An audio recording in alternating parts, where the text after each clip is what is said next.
외교부와 통일부, 국방부까지 업무 보고가 완료되면서 윤석열 정부의 대북 정책의 윤곽이 드러났습니다. 이른바 담대한 계획인데요. 북한의 비핵화를 유도하면서도 도발에는 강경하게 대응하겠다는 기조인데 북한이 어떤 반응을 보일지 주목됩니다. 신준명 기자입니다. 외교부와 통일부의 업무 보고 키워드는 윤석열 대통령이 취임사에서 언급한 담대한 계획이었습니다.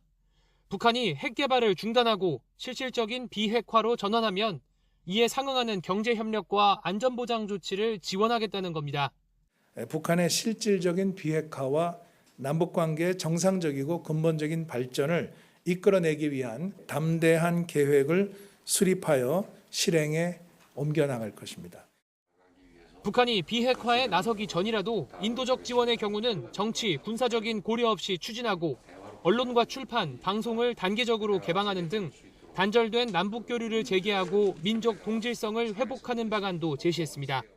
대북 보건 의료, 민생 협력 등의 상호 조치를 포함하여 할 수 있는 모든 것을 고려하는 근본적인 해결 방법을 강구해 가겠다고 보고드렸습니다.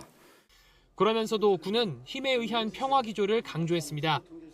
우선 북한의 반발로 지난 2018년 이후 중단된 연대급 이상 한미연합 야외기동 훈련이 재개됩니다. 차세대 전투기 등을 통한 선제 타격 능력 확보, 초정밀 고위력 미사일 확충과 특수부대 침투 능력 강화 등 대량 응징 보복 전략도 추진됩니다. 북한의 핵과 미사일 위협에 대한 대응 능력 강화, 즉 힘에 의한 평화를 구현함으로써 우리 국가와 국민의 안전을 보장하는 것입니다. 비핵화를 요구하면서도 강력한 억제력을 강조하는 윤석열 정부의 대북 정책이 과거 이명박 정부의 비핵 개방 3천과 유사하다는 평가도 나옵니다. 이에 따라 북한의 호응을 이끌어내기가 쉽지 않다는 분석입니다. MB 정부의 비핵 개방 3천과 유사하기 때문에 실천력이 약한 계획을 위한 계획의 가능성을 배제할 수 없다고. 윤석열 정부 출범 이후 탈북선언 강제북송 사건과 서해피격 공무원 사건까지 재점화된 상황도 녹록지 않습니다.